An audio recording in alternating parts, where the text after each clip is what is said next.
ইশরাক হোসেনকে মেয়রের দায়িত্ব বুঝিয়ে না দেওয়ার প্রতিবাদে আজও নগর ভবনে অবস্থান কর্মসূচি পালন করছেন সমর্থকরা।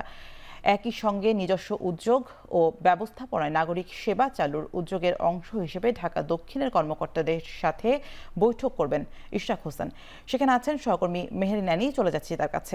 অ্যানি, জানাবেন যে ইশরাক হোসেনের বৈঠকে অংশ নেওয়ার বিষয়ে বিস্তারিত কি তথ্য রয়েছে আপনার কাছে, আর সমর্থকরা কি বলছেন?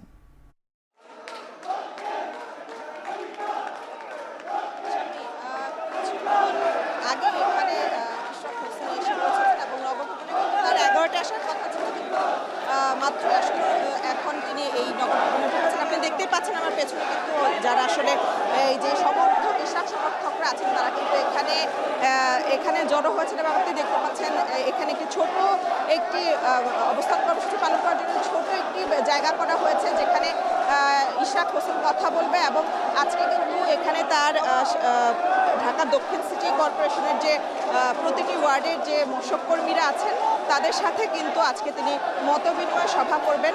এবং আপনি জানেন যে ঢাকা দক্ষিণ সিটি কর্পোরেশনে কিন্তু ডেঙ্গু এবং করোনা আক্রান্ত রোগীর সংখ্যা কিন্তু বেড়েছে, এবং সেই জায়গা থেকে কিন্তু আজকে তিনি এই ডেঙ্গু নিয়ন্ত্রণে করণীয় কি সেই নির্দেশনা কিন্তু তিনি এখানে দেবেন। আপনি জানেন যে গেল 2 দিন ধরে উনি শপথ পাঠ না করলেও কিন্তু এখানে যারা ঢাকা দক্ষিণ সিটি কর্পোরেশনের যারা কর্মচারীরা আছেন তাদের সাথে তিনি মতবিনিময় সভায় কথা বলছেন। এবং এখানে কিছুক্ষণ পরেই কিন্তু নেতা আর যে ইশরাক সমর্থকরা আছেন এবং ঢাকা দক্ষিণ সিটি কর্পোরেশনের যারা কর্মচারীরা আছেন তারা এখানে তার সাথে তিনি মতবিনিময় সভায় কথা বলবেন। এবং যারা এখানে আছেন ইশরাক সমর্থকরা তারা কিন্তু সকাল থেকেই এই নগর ভবনের সামনে তারা স্লোগানে কিন্তু এই নগর ভবন উত্তাল করে রেখেছেন। এবং তারা দাবি করছেন যে উপদেষ্টা আসিফ যিনি রয়েছেন তিনি কিন্তু তার পদত্যাগ দাবি করছেন, এবং এই শপথ পাঠ না করানোর যে বিলম্ব তারা করছে সেটা কিন্তু তারা প্রতিবাদ